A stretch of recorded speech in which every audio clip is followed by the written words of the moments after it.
Hello, one and all. Welcome to segment 3. We're still going to call it segment 3 because, Fuck it. why not? Why not? Why change now? But we have another episode of 10. This time we're going to be looking at the 10 best finishing moves in all of professional wrestling. Now, controversial, I'm sure. Here's the thing, like some people might go, this isn't controversial, and this might even seem like, in some respects, a bit of a weak segment, but I assure you guys, if you don't already know, Carl is a finishing move snob. This is going to be a debate. This is going to be some fun because he is so fucking picky. I weren't even allowed a super kick. Yeah, Well, I'm fucking starting here now. It's not even on the list because apparently it's too overdone. every fucker's got a super kick in the repertoire these days. Ridiculous. Fucking ridiculous. So, honestly, it's going to be a fun seg for me. So, tune in. It's real good. Meanwhile, I'll just be here silently seething. But no, we are going to run down, as we always do, from number 10 to number 1 on what we think are the best finishing moves of all time. And I think I'm actually quite surprised, and I won't spoil anything just yet, Carl, but I'm surprised. At least we may have some debate over the middle elements of it, but I think we both agreed quite quickly what was the best finisher, and I quite like that. Okay. So there'll be a load of debate up front, and then we'll just get to the number 1, and we're like, yeah, of course, cool. Sounds. Yeah, let's do that. Okay. But I'll kick us off if I can, or I'll kick you off because that's just how this works. Okay, bring it. So we'll hit with number 10, Carl, and I'm a little bit up and down on this, and I think it deserves to be on the list, right? But I personally have some reservations, which I'll be fair and explain, even though I'm bringing this to the table. But I think we can agree, number 10, and deserving of being on the list, is the Razor's Edge, right? By one Razor Ramon or Scott Hall. Yeah. And you're worried for a sec that I was like, wait, did I say the right name? Because him and Kevin Nash is kind of a package deal. But no, Scott Hall, right? So the reason I'm saying that I have some reservation on this is because certain elements of finishing moves, right? This is a list of the best finishing moves. And I want to make that clear because some moves are iconic, but they're shit, right? Like the atomic leg drop or the people's elbow. They're shit, let's be honest, right? But they're iconic. They're iconic to that wrestler, and people will pop when they happen, right? And issue I have with those finishes kind of echo the Razor's Edge in a way. Well, the Razor's Edge is definitely more a move than the leg drop, but the issue I have with the people's elbow, being a good example, is like, by the time he's done all his and bounced around and all this, like, how have they not got up? It just feels, and I know it's scripted, but it just feels a bit too silly, right? And I kind of get that with the Razor's Edge, where I'm looking at it like, okay, so he's managed to get them up, and then like get them into like almost like a crucifix position before going for the finisher, and it's like, how has that not been escaped from yet? Like, it just takes a bit too long. And the other slight issue I have with it, and it's similar to another finisher. I'm not sure if it made the list, but we'll probably get there if it did. Similar to Goldberg's jackhammer, and that is something I only decided in recent years with the jackhammer, because Goldberg's, all fairness to him, and as much as I've not been a big fan of Goldberg in the past, he's always been really good at doing a jackhammer, right? Which takes it is on the face of it a display of strength. Right? Except for Saudi. Except for the Saudi show. It's a display of strength more than anything, isn't it? You lift them up to that position to show. It's not just otherwise he'd be doing a Braun Strowman. What does Braun Strowman call his move? Power slam, probably. It wouldn't be far from that. But the way he lifts them up is like a show of strength, and it's similar with the Razor's Edge. Like, it's there as like a display, isn't it? Do you know what I mean? More so than a move. And in some respects, like with the jackhammer, it's like, well, when you can't execute it, when you haven't got the strength to execute, or you're dealing with someone who's that big that you struggle to put them in that position, then it makes you unable to do your finisher. Like, I think I cited an example to you, Carl, before we went on the air, that's like Razor Ramon would struggle to do the Razor's Edge on the likes of the Big Show. And I feel like in some respects, if you can't do your finisher on everyone, then it makes it a weaker finisher in some senses, right?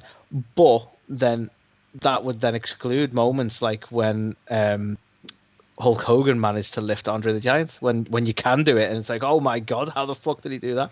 So I'm not trying to be too unfair to it. So I do think it deserves a place on this list, but I do think it deserves to be number 10 because I think it's probably the weakest for those reasons. Feel free to debate. Okay. So the Jackhammer was not on this list, and I think it was a very close toss-up between these two. But, like, you know, ultimately this is a crucifix powerbomb. It's a variation of the powerbomb, and there's been so many powerbombs out there, and they're all pretty sick, and they're all pretty cool. You know, Batista bomb, awesome. I would argue this is the most unique powerbomb. Yeah, so for me, the thing I like the most, I mean, well, firstly, it's one of the most protected finishes in the game. Like, I don't know if anybody... It's a full snob mode, guys. I don't know if anybody's ever kicked out of this. Well, it's true, right? The reason why I can't stand a fucking super kick, right, is because every fucker does it, right? There was a time when one of my favourite finishes was the DDT. Jake the Snake, boom, DDT, done. You knew it was over, right? Now, every fucker's got a DDT. Like, certain moves have just become part of basic fucking movesets. Let's take a very slight sidebar to talk about the super kick and the DDT, because I think we can both agree that they're in a similar camp where there was a point that they're pretty awesome, right? And they still get a decent pop, and they're still a good move in wrestling. But I think you are totally right. You've got the likes of the Young Bucks doing super kick parties, so they negate it by just how frequently and how readily they do it. You've got the likes of Jon Moxley, who has he had the dirty deeds as Dean Ambrose, has his finisher. But again, it's like when everyone else does a DDT in their normal repertoire, it feels a bit weird that it's a finisher for him. As much as it's meant to be a slightly different variant, but it's not too. It's a DDT. Like there's no real anything to make it more aggressive or more realistic as something that'll put them down for good. So I think you're right. I think it is too like. It's not protected. You're totally right. Like, there's no difference between a sweet chin music and a normal super kick. Like, sweet chin music's probably more protected in some senses, but essentially it's a super kick. It's worse because he fucking stomps 50 times. Around, literally letting them know what's coming. I know. It's one thing that bugs me with certain moves is like why you signposted it so fucking much. But I think if we take that slight sidebar to acknowledge that they are still fucking good, but yeah, another one now that another one be a finisher in that sidebar as well. I used to fucking love the Canadian Destroyer when P.T. Williams busted that out back on Impact. God knows how long ago. I was like, holy shit, what have I just seen? That is amazing, right? This week's Dynamite, I think it was done about 6 times, and it was just like, oh my god. Dynamite that's ruined the Canadian Destroyer though, because they've done it a lot. I get it; it's a cool move. But they've done it a lot. Yeah, I mean, Dynamite is the biggest promotion to show it so frequently, but it's just the indies. The indies have basically gone, oh yeah, that Canadian Destroyer is cool. We're going to just do it as part of our repertoire now. And it got to a point where it's always done. Like WWE have banned the pile driver because it's dangerous, so they're certainly not going to... I think they did it once, didn't they? I can't remember who it was. It was Cena and somebody, I think, and they did a Canadian Destroyer, and it was like, oh my god. But like it was a one and done kind of deal. Yeah. And you know what? In some ways that makes it more special, but... Yeah. But anyway, digression aside, Razor's Edge, Crucifix Powerbomb, whatever you want to call it. It's just fucking cool. And I think to your point, there has been times where maybe he's held them up there too long, or he's, been doing his little pose while they've been like, between his legs or whatever for too long. But when he lifts them up, and when he actually pushes them up for that final crucifix thing, from a visual standpoint, it looks awesome. And then also, you got to think, Scott Hall's not a small guy. He's like 6'6", 6'7", and he's got someone up, and he's like falling from that height, dropping them. It is a big drop. So on the neck and the top of the shoulders. So it just looks brutal as well. It does, to be fair, it does. And I think it really helped his character. I think it was a finish that no one was really doing, and the Razor's Edge, Razor Ramon. Well, it's one thing I'll give it, and that's the reason I think it needs to be on the list. Is despite some of the drawbacks I've listed, like it's definitely unique as fuck. I mentioned, it's the most unique powerbomb. Like it's iconic, and I don't think anyone will ever connect it to. I could be wrong. Certainly mainstream wise, I don't think anyone else has done it. But you'll always connect that with Razor Ramon, won't you? Yeah, I can't think. I don't know whether someone tried to bring it back recently, but I can't recall who it was. But no, it's definitely it's no longer a crucifix powerbomb. It is the Razor's Edge, and that just goes to show how synonymous it was with him, I guess. But I think it's deserving to be on this list, and the reason they beat out the Jackhammer is because Goldberg absolutely fucked it up. And it ruined the illusions of it. Yeah. Now Riddle's going to have to pick up that ball, going to have to take that fumble and run with it. Exactly. So that was number 10. I bring to you, Anthony, number 9, the F5, Brock Lesnar's finishing move. And I'm surprised you've listed this F5, Carl. Okay. I know you've been on the receiving end of a botched F5. I thought you just hated it instinctively. Well, yeah. I mean, I kind of forgot what that felt like. To be fair, Wait, that happened. Wait, when? But no, this move is taking something. Like, I remember one of the first times he ever did this, and it was just, I'd never seen anything like it before. I was expecting it to be some kind of Death Valley driver or some kind of Samoan drop. And to pick him up and just take someone and show with that strength and just throw them, spin them in the air and land. Looks fucking epic, doesn't it, to be fair? Right? And then when he does it on someone like the likes of a fucking Spike Dudley or someone even smaller, and he literally just fucking chucks them and they just spin for ages, and it's like, oh my God, a human being literally manhandling you. Yeah. But, I mean, it's no longer as protected as it. I think Brock, especially in the later part of his career, has been involved in a lot of finisher spams matches with the likes of Roman Reigns and stuff like that. And it's a shame because he's all about Suplex City, and I'm like, do all the suplexes you like because that's not your finisher, and reserve the F5. But he didn't. It, like you say, it just becomes a finisher spam. But that's the reason that, in all fairness, as much as Roman's doing a fantastic job at them, I wouldn't rate any of his finishes because, for starters, they're not protected and they're all kind of mundane. They're all hokey, I think. I mean, the spear isn't, but at the same time, it's been done by everybody. How long? Yeah, how long have we? Does anyone even consider the spear a finisher now? Well, yeah, exactly. But yeah, and to your point as well about Scott Hall of he wouldn't be able to do it to the Big Show. Brock Lesnar's F5 the Big Show, so it's like Brock Lesnar. It's kind of like I almost wanted to rate the what was formerly known as the FU. As a response to Brock, funnily enough, but became the attitude adjustment from John Cena. I actually think the F5 is more impressive, but when you mention feats, and I don't know why I need to go into this, but didn't John Cena manage to FU both the Big Show and someone else at the same time? I think it was Edge. Yeah, I think the pair of them were just on, now that is fucking strong, isn't it, to be fair? That's a fucking display. Cena's a freak. Right there. But my point being, it's impressive, but it seems to be achievable, which is good. There's never a point, similar to the Jackhammer, where you're like, oh, fuck, that's not going to happen. And maybe it's because it's a fucking freak of nature like Brock who's been doing it, I don't know. But, because, let's face it, if Spike Dudley tried to F5 Brock, it probably wouldn't work quite the same way. Yeah. No, definitely. And I think, and I'm not taking anything away from John here because he is so strong and that was so impressive, but with something like the FU or the Attitude, he just literally had to just tilt and they would drop. Well, that's the thing. Whereas for Brock to do this, he's got to... It's less impressive because Brock has to sort of clear his own head and then fling the legs around, essentially, doesn't he? Yeah, it's just mental. And I think it's so rare as well to see a finishing move that plants somebody on the face or on the front of their body. Usually it's a slam onto their back in some way, shape or form. So this, again, from that height and with a spin on it and stuff to just manhandle someone and let them land just face first on a mat from such a height, it's brutal.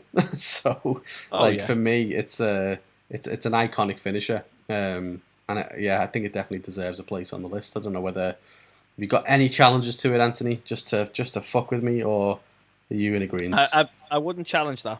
I think it definitely deserves a place on the list. But when I load my phone again, which has gone off, and I had my notes on, and I've been drinking, so I can't remember, I will tell you what my contender is for the next spots. Because, yes, the F5 is a good finisher, and it deserves a place at number 9, Carl. But I would argue a more long-standing, consistently impressive, and the best finisher this guy in particular had as well is... number 8, Carl, the Angle Slam. Okay. Which is essentially, correct me if I'm wrong, a variant on a single leg suplex. In a way. I don't know, he carries it different because it's from, I don't know, just in some ways. Yeah, Yeah, we'll but take whatever. that. We'll take I'll that. call it the angle slam specifically because it's Angle's way of doing it, right? But again, this is impressive enough. And don't be wrong, in some ways the F5 is more impressive as a feat of strength.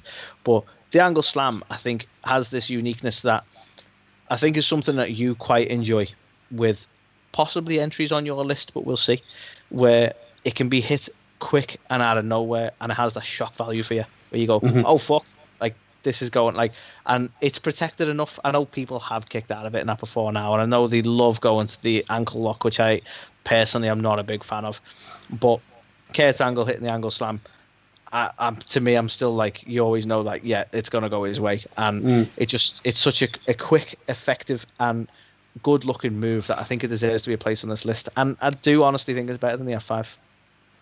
Wow. Okay. Bullshit. What? um. So Come on. yeah, I disagree. So for me, I like the fact it can be hit out of anywhere, like the element of surprise stuff. And as we come on to other entries in this list, you will see that tends to land pretty well with both of us when it comes to picking top finishes. But the reason why I wouldn't even have this really in my top 10, Really? and the reason why I think is over time it transitioned out of being a finisher move into like a setup, because ultimately he did switch to the ankle lock. Yeah, I Um, take your points. Like usually it go angle slam to ankle lock, and that's some of yeah, the issue I have because I'm not a big fan of the ankle lock. I'm like, how do you not get like how that's the easiest move to get out of ever. yeah. Like to the point we saw it so often where they'd end up either rolling over and kicking him away, or they get to the ropes Mhm. most of the time. So the ankle lock, I like if we were listing the worst, that would probably be on there for me because it does piss me off. But Okay. I do take your point. It is almost a transitional move in some senses, but it shouldn't be. It's a fucking awesome move. Didn't doesn't someone else do it now? I don't know whether he gave them it as like, gave permission for them to use it, but I'm pretty sure someone I don't does know, this now. Jason Jordan. Um, fuck, who No, I is had it? no Who does idea. it? Somebody does it. Shell Don't know if they TV. call it like the Olympic Slam or something, but yeah. But I don't know. I think obviously big fan of Kurt, big fan of the move. But yeah, me personally wouldn't have it on my Whatever. top All 10. right then. What would you put, Carl? I would probably have the jackhammer in the number 10 spot and shift the others down. But fuck you, I've got to let you have one. You complain about the super kick. Can't have super kick. So I'll let you have your fucking angle slam because I love Kurt Angle and I hate Shawn Michaels. So there you go. That's why it's Fine, a lad. fine. So I see your number 8 and I'll raise you as part of number 7. My favourite wrestler. Well, certainly up there, joint with Kurt Hennig. Um, the sharpshooter, Anthony. Do you know what? This Go on. Sorry. this has got to be my favourite submission that exists. Right, I'm a big fan of the figure four, but it's got a lot of flaws. That move, quite easy to reverse, and If you want, we can sidebar slightly on the figure four because I totally agree that the figure four shouldn't make this list as iconic as it is, and especially with certain people. I actually Mhm. prefer the figure eight, if we're honest. Mm. Right. So if we're okay to sidebar for a sec, because I think we both agreed, and this was when we were chatting, making this list, that the figure four is probably not that protected anymore. No. And one of the big annoyances I have is not even that it's not protected, it's how signposted it is. Like, the minute that they're going, and then doing that on the mat, you're like, right, you're gonna reverse this. You're clearly gonna reverse this. But you've got 5 minutes of you writhing in pain before you fucking do. Mm. Like, it's so signposted when they're gonna get out of it because it's like, oh, what are they gonna do? It's like, well, reverse it, obviously. Yeah. So I totally agree that the sharpshooter is superior to the figure four in that sense. I think Cody has adopted it as one of his finishing moves now, hasn't he, in AEW? And I think he's tried Oh, to so bring a that's bit why of. you hate it. I like Cody Rhodes. I know No, people you will. don't. I Nobody likes do. Cody Rhodes. I do like Cody Rhodes. I don't like some of the shit he does, but I do like the Randy guy. doesn't even like Cody Rhodes. I'm kidding. I'm kidding. He uh, obviously does. but yeah, I don't know. He's tried to obviously bring a bit more kind of protection back to it as a move and stuff. So you got to respect him for that. But yeah, it's just got too many flaws. Like having it used as a pin sometimes if they don't lift up, like that's kind of run its course a little bit for me, and the way to reverse it is literally just to roll over. So it's too easy to reverse. So yeah, big fan of it, but doesn't make this list. What does make this list is the sharpshooter. I don't think there is a better submission move that has ever been created.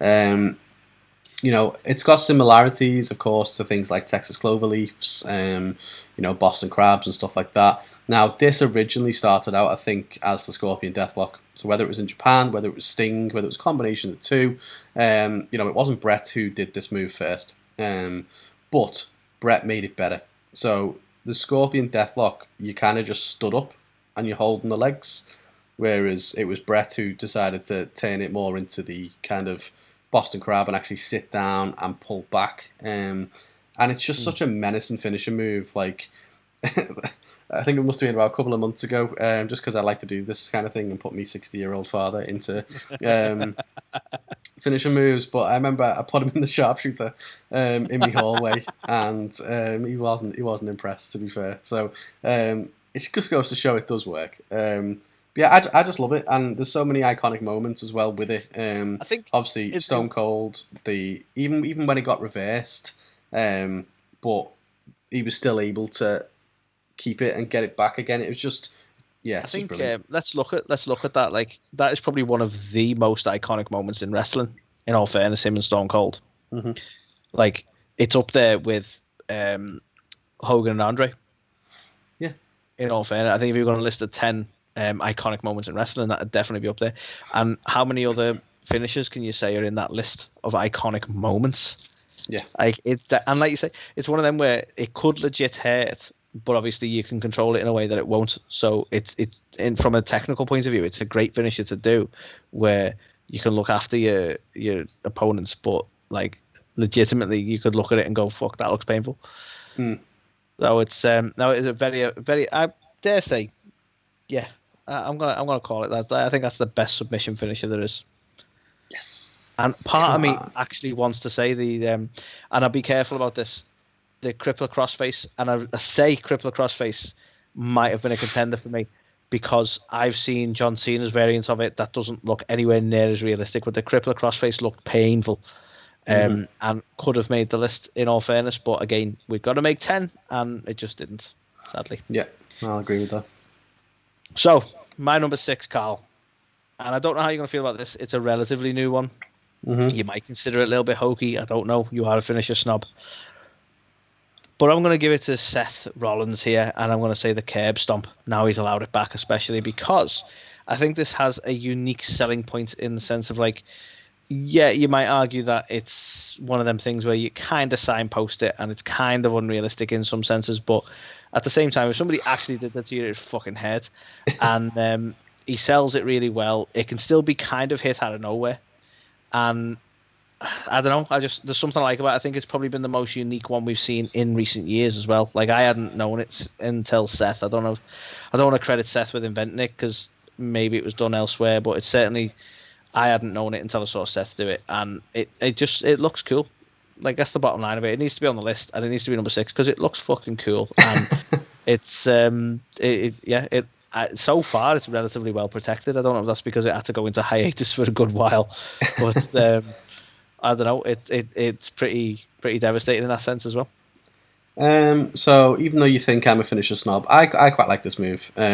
Oh, so again, I hadn't seen it done, but it's so simple when you think about it. Of like, oh shit, like if you were to curb stomp someone's face into the floor, that would fucking hurt. So to have it actually used as a wrestling finisher, was genius, really. And you can see the reluctance of the likes of Vince and why he wanted to ban it, because it's not something you want anyone trying this at home to fucking attempt on a concrete I think that's floor. the factor, isn't it? It's like, do not try this at home. Yeah, but it's like to be echoing that for years. If you're gonna try it at home, you're gonna be one of them idiots to try it at home, aren't you? Let's be honest. Well, exactly. It's not like we ever did that. But right, we were ones of those idiots. But the thing is, as well, right, I'm also a fan of the punt kick, but that didn't make this list. And I think these two moves are very similar. But the reason the punt kick didn't make it is because it's even more it's got even more of a build-up and set-up process, do you know what I mean? And it's a bit like, it's not really something you can hit from out of nowhere, whereas this one you can. But also, it's a lot harder to like the Punk kick, like we saw it with Drew McIntyre and stuff, where he tried to do it on him and he missed, or like it looked, you know what I mean? It's a bit hokier. Yeah, Whereas it's like it's you don't miss the end in a way, like well, that's it. because it relies on the other person selling it. Yeah. Like Seth's not actually going to drop his weight on people because that would hurt. So Mm. he's sort of putting himself in position, and that person's selling the actual slam. So like it's like you say, it's not like he's got to have a run up and then fucking accidentally miss or something like that. It No. can execute better in that way. Well, that's it. And shockingly, the curb stomp has had some fucking fantastic reversals as well, which is something you wouldn't think Do based you on the remember setup. that? Was it curb stomp into an RKO? Was fucking Yeah, brilliant. so we had that at WrestleMania, but we've even had it of like it going up onto like Cena's shoulders for the FU and stuff like that. Like you wouldn't think there'd be that many ways to reverse this. So credit to obviously Seth for finding ways creative as to fuck, make that. really. Yeah. But yeah, I don't know. I do think it's a really good finish, and it's definitely, even though it's a new one, it's so simple, but we haven't seen it before, and it's so effective. So Yeah. Okay. I'm actually relieved. Whew. okay. Let's see what you think of number 5, Anthony, because ahead of the curb stomp, at number 5, I bring to you the Claymore. Now again, you might be like, oh fucking hell, Carl's listed the sharpshooter and he's a big Bret Hart mark, and now he's listing the Claymore and he's a big Drew McIntyre mark. But I mean, yeah, this is like a list of Carl's favorite wrestlers, really. kind Well, of. go I on. mean, I do. Go on. I like to just project my own, you know. But yeah, I don't know. For me, we speak about the element of surprise and stuff like that. This one is one which is so simple again, but is no one's ever done it. So you see like the brogue kick and stuff, and you see like a Sweet Chin Music, and you see a lot of variations of someone just kicking someone in the face, right? Test that his big boot back in the day. This one it is like a fucking Claymore missile. What I Because love about it for me is like because you go, the brogue kick is a big boot, yeah, and the super kick, the Sweet Chin Music is a super kick. The Claymore is essentially a drop kick, right? yeah, But it's a drop kick that's so much more rapid than any other drop kick. Most drop kicks, you can see them go for the jump and then do the drop kick. This is actually really fucking quick and impressive as fuck for that reason. yeah. Like, yeah, it's a drop kick, but like you say, it's not been done like that before, or certainly that I know of anyway.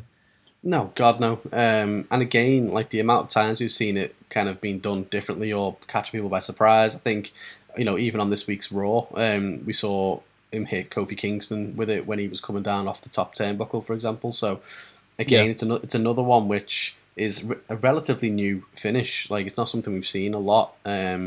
But I don't know, it is just so impactful, and again, it's really well protected. And for something that is just a kick to someone's face, I don't know. It's just I just think it's an excellent finish, and people I love right. that you And say well protected. Sorry, go on. I was going to say people like to give this shit about leg slapping, but for me, this is the perfect one where a leg slap. I am totally down for it because it doesn't feel forced. It's like he's literally kicking you with his leg. You're not going to see it. Like I think certain leg slaps are so fucking obvious, but that you'd be lost in the move, so it wouldn't really matter too much. But I think I would totally agree with you, but I do need to pre-care. So this is the Claymore without the fucking Claymore countdown. Yes, you are correct. Because the Claymore countdown's cheesy and stupid as fuck.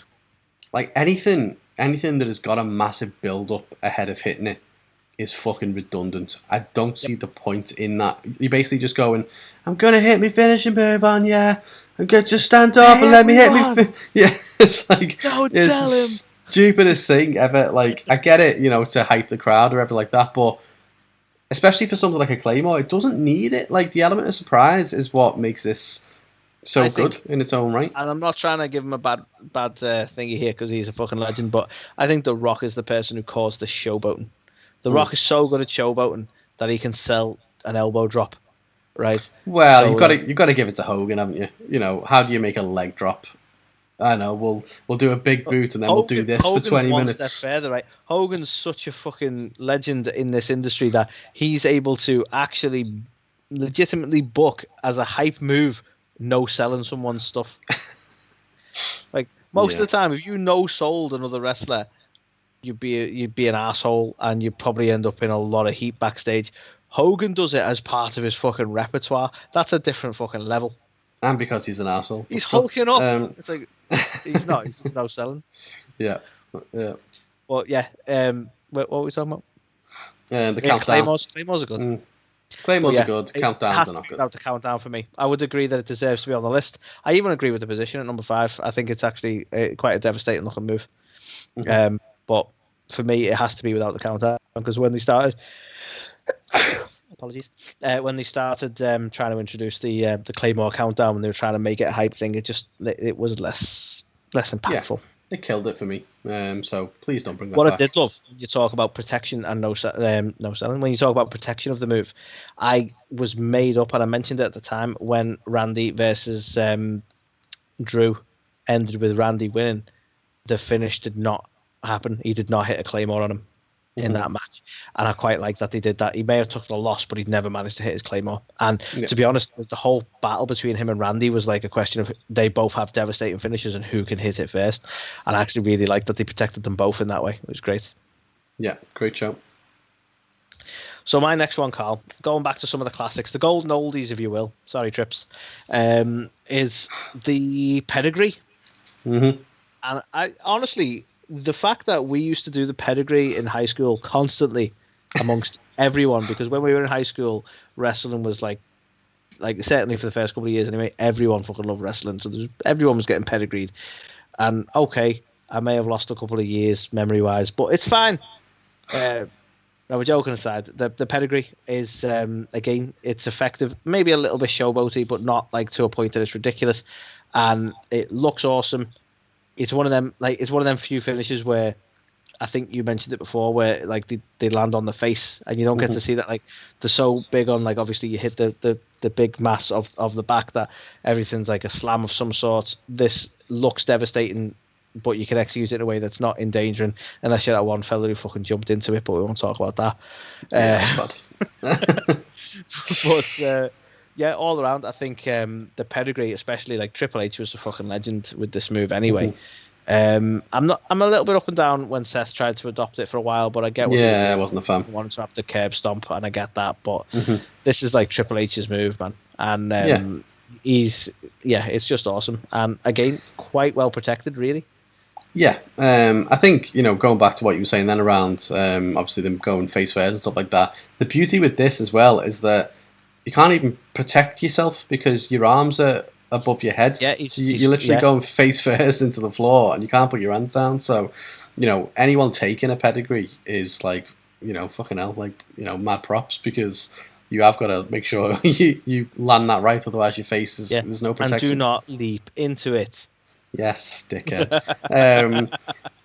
But no, like over the years, I've been a massive Triple H mark. I love the pedigree as a finish, and yeah, it's one of them that can be quite easily reversed. The amount of times he's got the arms, and all of a sudden it's a back body drop. But sometimes that's cool. Like, similar with the figure four, like you can just reverse it by rolling over, and you can just reverse the pedigree by going, nah, fuck you, I'm throwing you over. But the amount of times we've seen this in like Royal Rumble eliminations and stuff where it matters, like speaks volumes for it itself. But it is such a good one. Obviously, the setup with the kick to the guts. In some ways, like as daft as it sounds, like it's still fairly protected because it's not like he's hit it and they kick out of it, which happens a lot with certain finishes, like we've seen with Sweet Chin Music and stuff like that. He hit it. There's no question he hit that move and then he kicked out of it. Whereas I think most of the time the pedigree is like he got out of it before he managed to hit it, which is a little bit different. It hits a little differently, I think unfortunately with Triple H, like and especially the pedigree, it was a lot more protected earlier on,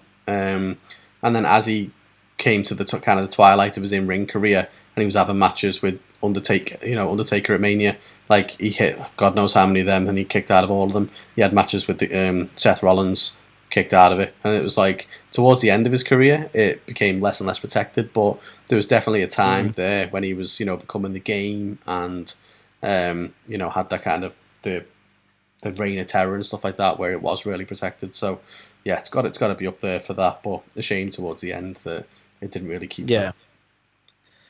I mean, sadly, that's just an element of the business, isn't it? That he was getting to that point that he was going to be putting people over, and it's a good way of, in some ways, it's a good way of putting them over when they're able to kick out of that. But yeah, like you say, it doesn't do wonders for the finisher itself. But I kind of get why he ended up in that position, Yeah, definitely one of the most creative ones as well, I think, from a finisher standpoint. And it does look brutal. You're literally driving someone face first into the floor.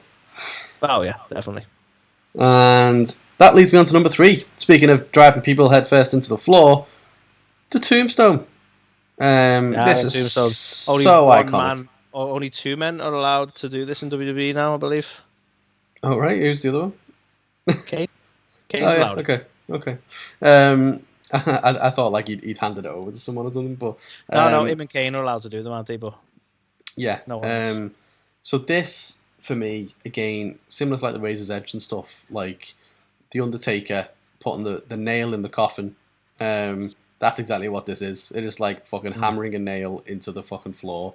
And it was such a good fit for Undertaker, but it was also something that we'd never really seen again before. So you've seen the pile driver happen a lot, before it was banned. Every fucker was doing it. You may have seen like a shoulder breaker, for example. You may have seen a power slam, but this was, dropping somebody on their head. And Yeah. how could you get back up after that? Do you know what I mean? It was funny you mentioned before, like Hulk Hogan no selling. I saw a video not too long ago of Hogan versus Undertaker, and he literally no sold the tombstone. He got hit on his head, and then he just jumped right back up afterwards and started hulking And he up. And just I was starts just going. like, "You dick, yeah." But no, I like. Is there a more iconic finisher I think what do you know? for? One of the elements. This might sound a little bit daft. I think one of the things that's great about this is the showboating is kind of afterwards, Mm, especially with Undertaker. Undertaker does the tombstone, lands them, then he crosses their arms like the dead to do the pin. And then what you get the Undertaker eyes, you get the tongue, you get all that bit where he's showing off like this is it done, but it's after he's hit the move, yeah, it's a which really is good a point thing that that it's a bit that I hate about everyone. Like when you look at Shawn Michaels and stuff like that, it's like why are you showboating first? If you Mm, miss it, you're gonna look at it, and then he does. But Undertaker's is like, yeah, he's done. He showboats when we're getting the pin, and like you say, most of the time, and I know some people have kicked out of it. I'm not trying to pretend like they haven't, but most of the time, that's it. Game over when you've gone against the Undertaker. yeah, it's such a good point that like how many like Undertaker doesn't get you up for the tombstone and then stand there for ages either, like and make it seem unrealistic. As soon as you're up for that tombstone, you're right back down on your fucking head, like within seconds. Yeah, And that's so important. Like we mentioned of like showboating and stuff before you even hit the move, where it's so easy to kick out of it, but or to reverse it. But he literally picks you up and you're done. But the reversal aspect of it again is quite good because except for fuck Goldberg because he's a prick. But you know, it's so cool to have somebody in a tombstone, and then all of a sudden, just by going backwards, like they're in the tombstone. It's mad to be yeah, able to just it's reverse so something. crazy when you see that happen. It's like really Yeah. cool. Yeah. But yeah, I love it. Obviously, when Kane came and made his debut as well, and obviously, like I was a massive Kane mark, and I remember seeing that debut and just being like, "Holy shit!" And when he hit him with the tombstone as well, I was like, "Oh damn!" Um, but yeah, it's so good. I know Undertaker's tried to modify it a few times, like when he retired Shawn Michaels and he fucking jumped in the air before hitting the tombstone. It doesn't So like it's one. I get what he's doing. He's experimenting a bit, but like it doesn't need modifying. It's an awesome, awesome finisher. Honestly, I think we can both agree at number one, and we'll get there. But this might have even been a contender for number one, if mm, I'm honest. Like it's so iconic and effective. yeah, I think you're right there. So, do you want to put the people out of the misery and see what the runner-up was? Well, speaking of iconic and effective, Carl, and I think a favourite of the Attitude Era certainly. Number two has got to be the Stone Cold Stunner. Oh yes. And again, it's done quick enough that I don't mind too much, but it's this whole, the way Stone Cold does it is like awesome as well because we've seen so many people do a stunner, but the Stone Cold Stunner specifically I've listed because I love the effectiveness of it. There's the kick, the fingers, the drop, and it's just fucking awesome the way he does it. Do you know what I mean? Like it's that element of showboating, but not like to the point of excess where you're like, come on, just do the fucking move. Can that Like please be a T-shirt? The kick, the drop, and then in brackets underneath my Saturday night. But no, the stunner, like it's a cool move anyway. It seems very impactful. Um, some debate I would have in my head is like in the mere fact that it's a stunner. is it big enough that it puts them down for the 3? I might have debated that a little bit, which is probably why it didn't make number 1. But it's still a really cool fucking move. And I think it is, especially the way Stone Cold sells it. And to be honest, to a degree, KO. Now, I don't know why KO has decided that the pop-up powerbomb is not his finisher anymore. And I know he was bequeathed the stunner from Austin, but like, I don't know. I don't know if it's like an age thing, and he's like, well, at some point I'm not going to be able to do the powerbomb very effectively, so I'll swap. But I am not a fan of the same way as Austin. I am not a fan of Kevin Owens having the stunner. I'm going to put it out there. I think the pop-up powerbomb was such a cool fit for him, and it was different and it was unique. I'm just not a fan. Not a fan of it. He still breaks out the old pop-up powerbomb in there, but the stunner seems to be his go-to now. I mean, it's this fucking merch as well, Stunner and Stun. So, well, yeah. But yeah, the Stone Cold Stunner is so fucking iconic, and as well, like there's so many good things about it. Firstly, I can't think of anybody who's modified their own finisher to the point where they took it from something which was alright into being so fucking good. Like when Austin first had this as his finisher, it was like a jawbreaker, and he'd basically stick their head on top of his, and he'd like break the jaw, like, and sit down. Right, yeah. And then he was like, well, I don't want to do that anymore, so I'll just use my arm. So then he just kind of sat down, and that was a bit like, it didn't really make any sense. And then it was just like, well, I'll add the kick to the stomach to set them up, and that's what makes them drop. And then I'll jump, and and it just the way it evolved over time became so fucking so good. With this sort of character that he was at the time, this whole defiant element guy, when he's sort of doing the like I don't know, even afterwards when he's almost like, it's almost like iconic that you remember it done this way. Whereas like once they've been hit with the stunner and they're lying and they're out, it's Stone Cold in their face giving them abuse. You know what I mean? Like it's part of it, isn't it? You know what I mean? And it's just definitely. Yeah, I don't know. The whole thing's just sold really well, and I think those little nuances make it perfect. Something else which I love about it as well is everybody takes the Stone Cold Stunner differently. Like it's in the opponent's hands. Like, we've seen The Rock absolutely fucking bounce around that ring after taking one. We've seen Scott Hall at WrestleMania just like pop up into the air and then fall back. Like, everyone's got a different way of doing it. I love the fact that it became, okay, well, let's have a beer together, and then as they're starting to drink, then when he hits a stunner, the fucking beer comes out and stuff, like, which would make sense, wouldn't it? So yeah, it's so good, and I love the way everyone can take it differently, and again, it can just be hit out of anywhere, really. So yeah, fucking excellent finishing move. Fucking A. Just not quite the best, Anthony, because... Need to curb the swearing, Carl. I know. It's going to be a PG product as of next week, god damn it. Sorry, Dad. So this leads us up to the best wrestling finisher of all time. Don't need any debate because we both know this is the best fucking finisher. I mean, there might be still some debate to be had. No? There might, but not about its position. So, number one is the Diamond Cutter / RKO. What a fucking finishing move this is. This hits every fucking box that we like in a finisher, Carl. Yes. Let's be honest. I mean, it's just so fucking cool, isn't it? Like, it's also transcended media. Like, you see all like these RKO memes. You see people. How many moves can say that? Well, exactly. You see people just hitting it into pools. Like, if you're with your mate by a pool somewhere, you're probably going to get RKO'd in at one point, and it's like, I love it. Like, everyone knows, even if you don't like wrestling, everyone knows an RKO out of nowhere, which is just fucking crazy. It is mad. Like, it is nuts. Like, you would never see something like, a Tombstone or any other one that we've gone through on this list of actually people know what that is who don't even watch wrestling. So it's got the element of surprise, which we absolutely love in a finisher, and I don't think any move has got like the element of surprise as much as this. We've seen this be hit from fucking nowhere. Well, I mean, like we said before, like the curb stomp, like reversal. Yeah. We've seen, Evan Bourne doing his fucking shooting star into it. Like, it can be hit anywhere. That sort of thing. When someone's coming off the top rope and you don't know if he's going to be able to get them into the RKO, which we've seen before, that makes it so fucking terrifying as a move in some senses. Like, you never know when he's going to be able to hit it. One thing that annoys me with the RKO, not the Diamond Cutter, is the fact that Randy for a while did this whole thing where he pretended to be a snake. and he'd be Yeah. bashing the mat and doing his whole snake movements. And you're like, just do the RKO. Like, Yeah. signposting that you're gonna do it pisses me off. And I've Similar. mentioned it with a few different finishes now, but for fuck's sake. Similar to what we said about Drew McIntyre, isn't it? It's like it's a move that is, you know, the basis of its popularity is the element of surprise with it.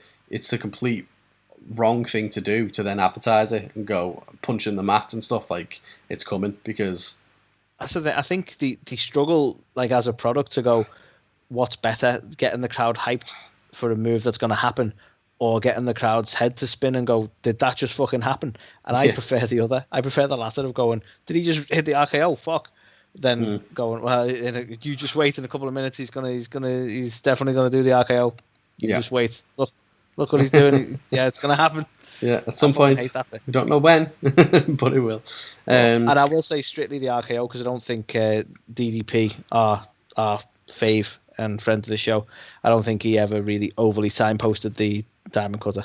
Well, that's where maybe some of this debate's going to come in because, you know, it's probably unfair to choose between the two because it's DDPs that basically Orton ended up using with a slight modifier. Now, DDPs... Well, I think it's fair, like, DDP...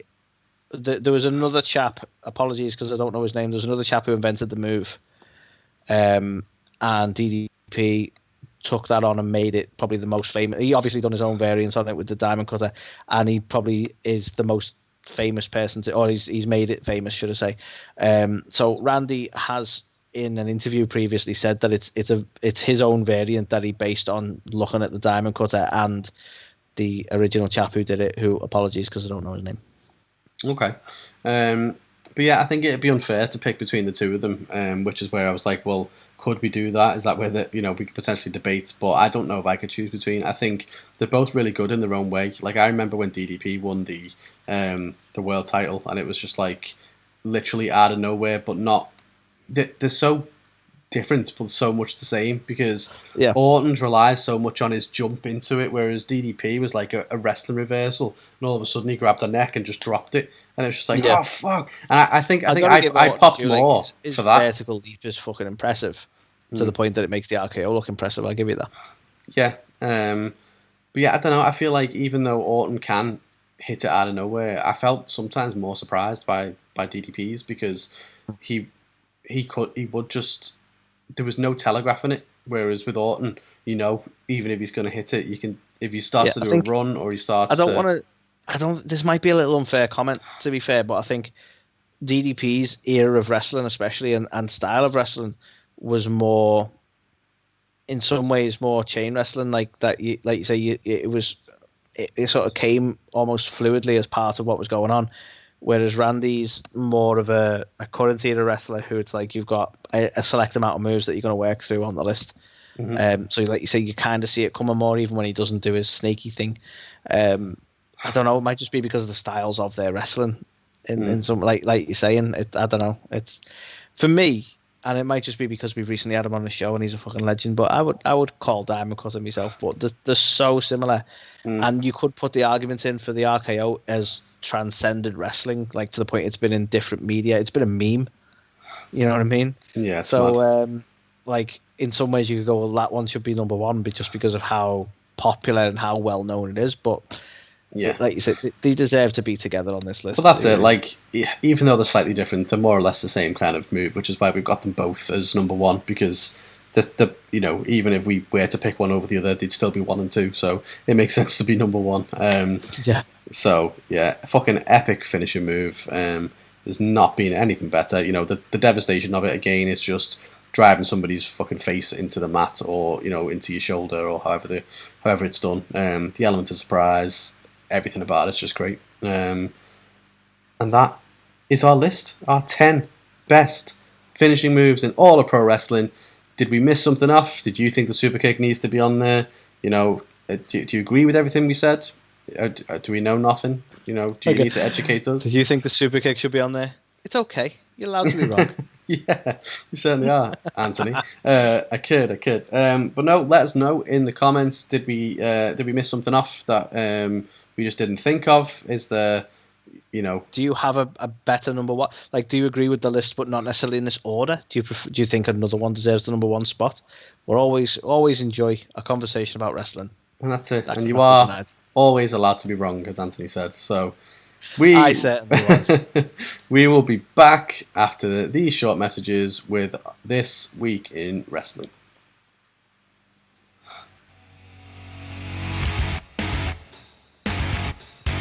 You're watching or listening to A to the K. The A to the K. A2theK. A to the K. A to the K. A to the K. These guys are awesome. Check it out. Check it out. Change your life. You'll be thanking me later.